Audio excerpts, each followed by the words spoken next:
जय श्री हरि विष्णु। दोस्तों, आपका मेरे चैनल में स्वागत है।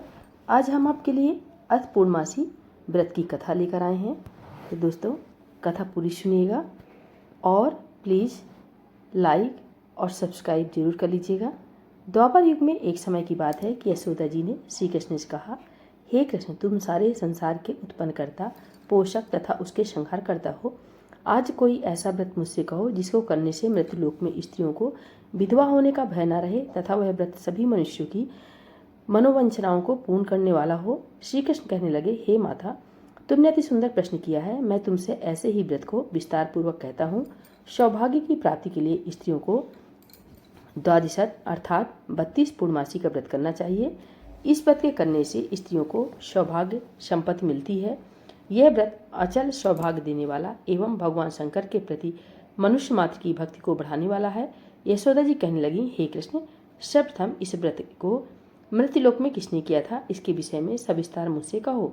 श्री कृष्ण जी कहने लगे कि इस भूमंडल पर एक अत्यंत प्रसिद्ध राजा, चंद्रहास से पालित अनेक प्रकार के रत्नों से परिपूर्ण कातिका नाम की एक नगरी थी। वहाँ पर धनेश्वर नाम का एक ब्राह्मण था और वह उसकी स्त्री अति सुशीला रूपवती नाम की थी। दोनों ही उस नगरी में बड़े प्रेम के साथ रहते थे। घर में धन धान आदि की कमी नहीं थी।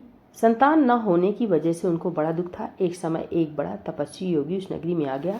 वह योगी उस ब्राह्मण के घर को छोड़कर अन्य सब घरों से भिक्षा लाकर भोजन किया करता था। वह योगी एक दिन रूपवती से भिक्षा न लेकर किसी अन्य घर से भिक्षा लेकर गंगा के किनारे जाकर भिक्षांत को प्रेम पूर्वक खा रहा था कि धनेश्वर ने योगी का यह सत्कार किसी प्रकार से देख लिया।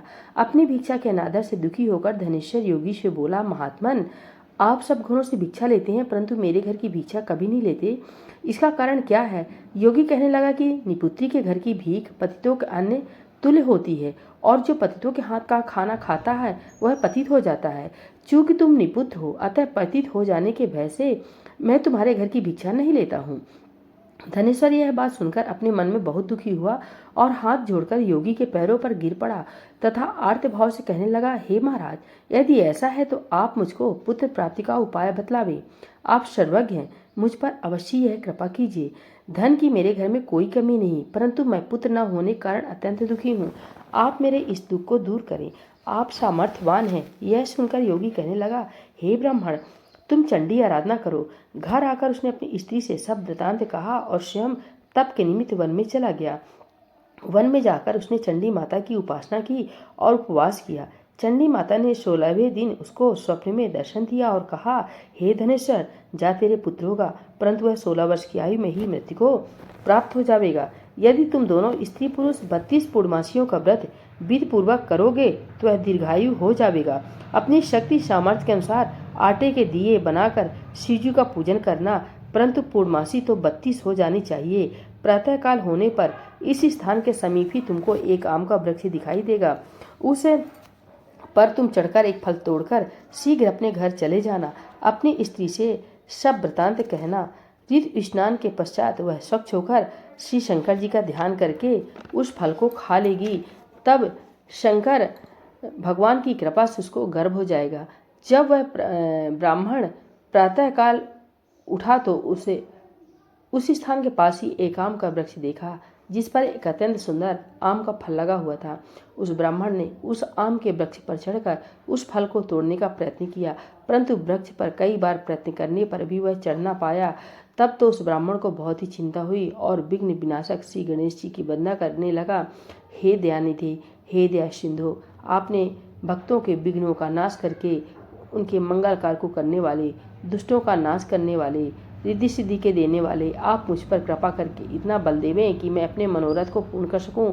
इस प्रकार गणेश जी की प्रार्थना करने पर उनकी कृपा से धनेश्वर वृक्ष पर चढ़ गया और उसने एक अति सुंदर आम का फल देखा। उसने सोचा कि जो वरदान से फल मिला था वह यही है और कोई फल दिखाई नहीं देता।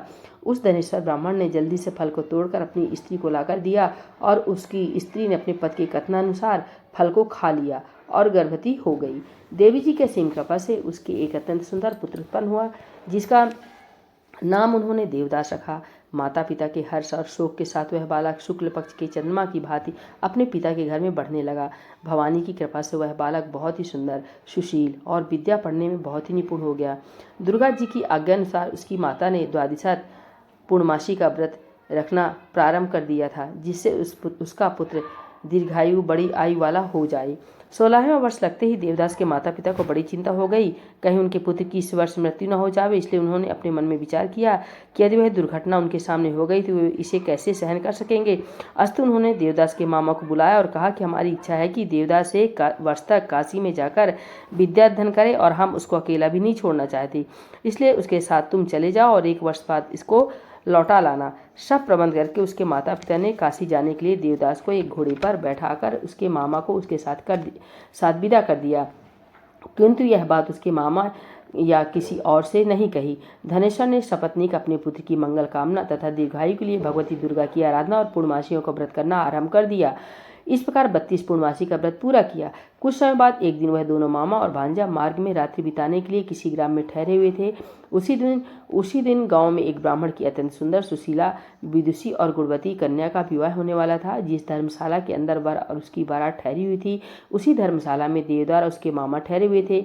संयोगवश जब कन्या को तेल आदि चढ़ाकर मंडप आदि का कृत्य किया गया तो लगने के समय वर को धनुर्वात हो गया। अस्तु वर के पिता ने अपने कुटुंबियों से परामर्श करके निश्चय किया कि यह देवदास मेरे पुत्र जैसा ही सुंदर है, मैं इसके साथ लग्न करा दूं और बाद में विवाह के अन्य कार्य मेरे लड़के के साथ हो जाएंगे। ऐसा सोचकर देवदास के मामा से जाकर बोला कि तुम थोड़ी देर के लिए अपने भांजे को हमें दे दो, जिससे विवाह के लग्न का शपकृत्य सुचारू रूप से हो सके।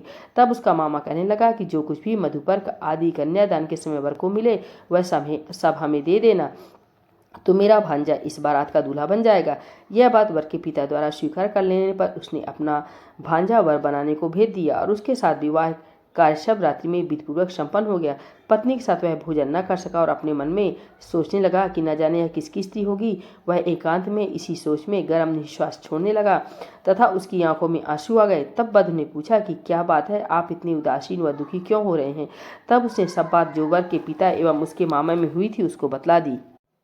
तब कन्या कहने लगी कि यह ब्रह्म विवाह के विपरीत कैसे हो सकता है। देव, ब्राह्मण और अग्नि के सामने मैंने आपको ही अपना पति बनाया है, इसलिए आप ही मेरे पति हैं, मैं आपकी ही पत्नी रहूंगी, किसी अन्य की कदापि नहीं। तब देवदास ने कहा, ऐसा मत करिए, क्योंकि मेरी आयु बहुत थोड़ी है, मेरे बाद आपकी क्या गति होगी। पहले इन बातों का अच्छी तरह विचार कर लो। परंतु वह दृढ़ विचार वाली थी, बोली कि जो आपकी गति होगी वही मेरी गति होगी। हे स्वामिन, आप उठिए और भोजन करिए, आप निश्चय ही भूखे होंगे। इसके बाद देवदास और उसकी पत्नी ने भोजन किया। तब से रात्रि भर वे सोते रहे। प्रातःकाल 4 बजे देवदास ने अपनी पत्नी को 3 नगों से जड़ी हुई एक अंगूठी दी, एक रुमाल दिया और बोला, हे विप्रे, इसे लो और संकेत समझकर स्थिरचित्त हो जाओ। मेरा मरण और जीवन जानने के लिए एक पुष्प वाटिका बना लो, उसमें सुगंधित वाली एक नौ मल्लिका लगा लो, उसको प्रतिदिन जल से सींचा करो और आनंद के साथ खेलो कूदो तथा उत्सव मनाओ। जिस समय और जिस दिन मेरा प्राणांत होगा ये तो फूल सूख जाएंगे और जब ये फिर हरे हो जाएं तो जान लेना कि मैं जीवित हूँ। यह बात निश्चय करके समझ लेना, इसमें कोई संशय नहीं है। यह समझाकर वह चला गया। प्रातःकाल होते ही वहां पर बाजे गाजे बजने लगे और जिस समय विवाह के कार्य समाप्त करने के लिए वर तथा सब बाराती मंडप में आए तो कन्या ने वर को भली प्रकार देखकर अपने पिता से कहा कि यह मेरा वह पति नहीं है जिसके साथ रात्रि में मेरा पाणिग्रहण हुआ था, इसके साथ मेरा विवाह नहीं हुआ है। यदि यही है तो बताएं कि मैंने इसको क्या दिया। मधुपर्क और कन्यादान के समय जो मैंने भूष आदि दिए थे उन्हें दिखावे तथा रात में मैंने इसको क्या गुप्त बातें कही थी वह सब सुनावे। पिता ने उसके कथनानुसार वर को बुलवाया। कन्या की यह बातें सुनकर वह कहने लगा कि मैं कुछ नहीं जानता। इसके पश्चात लज्जित होकर वह अपना समूह लेकर चला गया और सारी बारात भी अपमानित होकर वहां से लौट गई। श्री कृष्ण भगवान बोले, हे माता, इस प्रकार देवदास काशी विद्याध्ययन के लिए चला गया। जब कुछ समय बीत गया तो काल से प्रेरित होकर एक सर्प रात्रि के समय उसको डसने के लिए वहां पर आया। उस बिस्तर के प्रभाव से उसके शयन का स्थान चारों ओर से विष की ज्वाला से विषैला हो गया, परंतु व्रतराज के प्रभाव से सर्प उसको काटने न पाया, क्योंकि उसकी मां ने पहले से ही द्वादशत 32 पूर्णमासी का व्रत कर रखा था। इसके बाद मध्याह्न के समय स्वयं काल वहां पर आया और उसके शरीर से उसके प्राणों को निकालने का प्रयत्न करने लगा, जिससे वह मूर्छित होकर पृथ्वी पर गिर पड़ा। भगवान की कृपा से उसी समय श्री पार्वती जी के साथ श्री शंकर जी वहां पर आ गए। उसकी मूर्छित दशा देखकर श्री पार्वती ने भगवान शिव जी से प्रार्थना की, महाराज, इस बालक की माता ने पहले 32 पूर्णमासी का व्रत किया था, जिसके प्रभाव से हे भगवान आप इसको प्राणदान दे। भवानी के कहने पर भक्त वत्सल भगवान श्री शिव जी ने उसको प्राणदान दे दिया। इस व्रत के प्रभाव से ही काल मृत्यु को उसे छोड़ देना पड़ा और वह स्वस्थ होकर बैठ गया। उधर उसकी स्त्री उसके काल की प्रतीक्षा किया करती थी।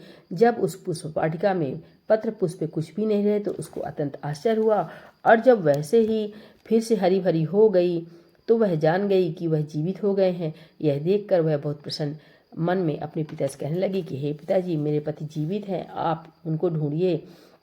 16वां वर्ष व्यतीत हो गया तो देवदास भी अपने मामा के साथ काशी से चल दिया। इधर उसके ससुर उसको ढूंढने के लिए अपने घर से जाने वाले ही थे कि वह दोनों मामा भांजे वहां पर आ गए। उसको आया देखकर उसका ससुर बड़ी प्रसन्नता के साथ उन्हें अपने घर में ले गया।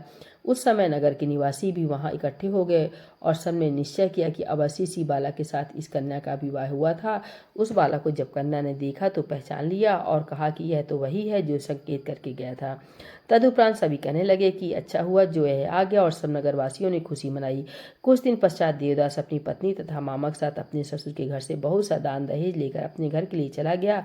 गांव के आने पर तो कई लोगों ने उसको देखकर उसके माता पिता को पहले ही जाकर खबर दे दी कि तुम्हारा पुत्र देवदास अपनी पत्नी और मामा सहित आ रहे हैं। ऐसा समाचार सुनकर पहले तो उन्हें विश्वास ही नहीं हुआ, किंतु जब और लोगों ने भी आकर उनकी बात का समर्थन किया तो उनको बड़ा आश्चर्य हुआ। लेकिन थोड़ी देर में देवदास ने आकर अपने माता पिता के चरणों में अपना सिर रखकर प्रणाम किया, और उसकी पत्नी ने भी अपने सास ससुर के पैरों का स्पर्श किया तो माता पिता ने अपने पुत्र वधू को अपने हृदय से लगा लिया और दोनों की आंखों से प्रेमाश्रु बह चले। अपने पुत्र और पुत्र वधू के आने की खुशी में धनेश्वर ने बड़ा भारी उत्सव किया और ब्राह्मणों को बहुत सी दान दक्षिणाएं देकर प्रसन्न किया। श्री कृष्ण जी कहने लगे कि इस प्रकार धनेश्वर 32 पूर्णमासियों के व्रत के प्रभाव से पुत्रवान हो गया।